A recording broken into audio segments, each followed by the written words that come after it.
Back to my channel. কেমন আছো তোমরা সকলে? আশা করি ভালো আছো, সুস্থ আছো। আমিও বেশ ভালো আছি। আর টাইটেল আর থাম্বনেল দেখে তোমরা নিশ্চয়ই বুঝতে পেরে গেছো।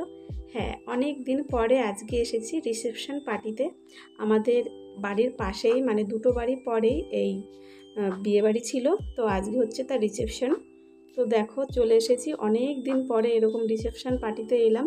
এখানে ছিল এলাহি আয়োজন, স্টলে ছিল অনেক রকমের জিনিস, পকোড়া, তারপরে কফি, ফুচকা, আইসক্রিম, তারপরে ছিল মকটেল, অনেক কিছুই ছিল। তো চলো বিয়েবাড়িটা পুরোটা ঘুরে দেখি। প্রথমে এসে এই যে ফুচকা আমাদের পাশেই, আমাকে দেখে তো মানে ওই একটু ইয়ার্কি করছিল, আমিও একটু ওর সঙ্গে ইয়ার্কি করছিলাম। তারপরে দেখো এখানে খুব সুন্দর করে সাজিয়েছে বিয়েবাড়িটা।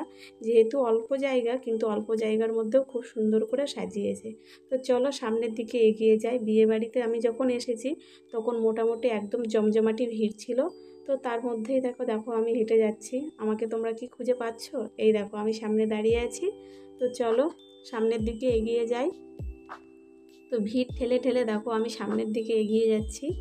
আর এখানে গিয়ে কিছুক্ষণ দাঁড়ালাম। আমি আগেও একবার এসেছিলাম, কিন্তু তখন আর ভিডিও শ্যুট করা হয়নি। তবে আমি এখন এসে দাঁড়ালাম। আর বাবু এসেও আমার সামনে দাঁড়িয়েছে, বলছে কি চলো যাবে, মানে বউয়ের কাছে যাবে আর কি। তো আমি আগে একবার গিয়ে ফটোশ্যুট করে এসেছি, এখন বাবু বলছে আবার যাবে। ওখানে অনেকক্ষণ ধরে মানে ফটোশ্যুট চলছিল। তারপরে দেখো বাবু আমাকে আবার টেনে টেনে ওখানে নিয়ে যাচ্ছে। তো যাই হোক গেলাম, আমাকে ওরাও সবাই ডাকছিল। গিয়ে ওখানেও আরও কিছু ফটোশ্যুট করলাম সবার সঙ্গে। ফটোশ্যুট করে তারপরে আবার চলে আসলাম, বাবুর বায়না। যাই হোক কিছুক্ষণ দাঁড়ালাম, দাঁড়িয়ে তারপরে আবার চলে আসলাম নিচে। আর এখানে বললাম যে প্রচুর ভিড় ছিল, কন্যাযাত্রীও তখন ঢোকেনি, অনেকটা দূরে বিয়ে ছিল, এর জন্য কন্যাযাত্রীদের আসতে অনেকটাই লেট হয়ে গেছিলো, মানে অনেকই রাত হয়ে গেছিলো। আর তারপরে আমার বিয়েবাড়িতে সবথেকে বেস্ট যেটা লেগেছে এই যে মকটেল। তো এটা আমি আগে কখনো খাইনি, তবে এটা দেখে আমার খাওয়ার খুব ইচ্ছে হচ্ছিলো। সবাই খাচ্ছিলো, সবাই অনেকবার করে নিয়ে নিয়ে খাচ্ছিলো। তো আমি আর ভোলানাথ দেখো নিয়ে নিলাম। তো এটা খাওয়া শেষ করে তারপরে চলে আসলাম এই যে ফুচকা। বিয়েবাড়িতে আসবো অথচ ফুচকা খাবো না? বিয়েবাড়ি কি, মেলায় গেলে মানে বাইরে বেরোলেই আমার ফুচকা দেখলে ফুচকা আমার খেতেই হবে। সে আমি পরে মানে অন্য কিছু খাই বা না খাই, ফুচকা আমার খেতেই হবে।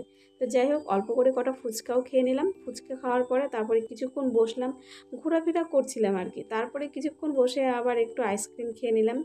আইসক্রিম খাওয়ার পরে তারপরে কিছুক্ষণ বসে দেখো চলে আসলাম খাবার টেবিলে। অনেক রাত হয়ে গেছিলো, 12টা বেজে গেছিলো। আর এখানে খাবারের মেনুতেও ছিল খুব সুন্দর, মানে অনেক কিছুই ছিল। তো দেখো মেনুটা, জল, স্যালাড, সস, রুমালি রুটি, চিলি চিকেন, চিপস, সাদা ভাত, ভেজ ডাল, স্টিম কাতলা, বাসন্তী পোলাও, সালাড, মটন কষা, আলু বোখরার চাটনি, পাঁপড়, লটচল, চমচম, কালাকাঁদ, আইসক্রিম, স্টলে হজমালা। ধন্যবাদ। তো খাবারের মেনুটাও খুব সুন্দর ছিল। আর এখানে খাবারের জায়গাটাও খুব সুন্দর করে ডেকোরেশন করেছে, দেখতেই পাচ্ছ। তো অনেকক্ষণ বসেছিলাম, বসে থাকার পরে দেখো আমরা বসে গেছি খেতে। আর স্টলের সমস্ত জিনিস খেয়ে অলরেডি পেট ভর্তি হয়ে গেছে, বেশি কিছু খেতেও পারিনি, তবুও বসেছিলাম। অনেকটা রাত হয়ে গেছিলো, 12টা বেজে গেছিলো। তারপরে কিছুক্ষণ অপেক্ষা করার পরে দেখো আমাদের এই যে খাবার চলে এসেছে। তবে চলো আমরা এখন খাওয়া দাওয়া কমপ্লিট করে নিই। আর খাওয়া দাওয়া কমপ্লিট করে রিসেপশন পার্টিতে যা হয়, এই যে একটু নাচানাচি একটু দেখছিলাম। তারপরে দেখো 12টার ট্রেন, লাস্ট ট্রেন চলে এসেছে শান্তিপুরে। আর ট্রেনটা এখন এখানেই স্টপ করবে। আর তারপরে দেখো আমার খোকার নাচ, ছোটো খোকার নাচ দেখে তো আমি সেই ফিদা হয়ে গেছি। যাই হোক ও ফাটিয়ে জমজমাটি করে নাচানাচি করে নিল। আর তারপরে বাড়ি চলে এলাম। Tata, good night.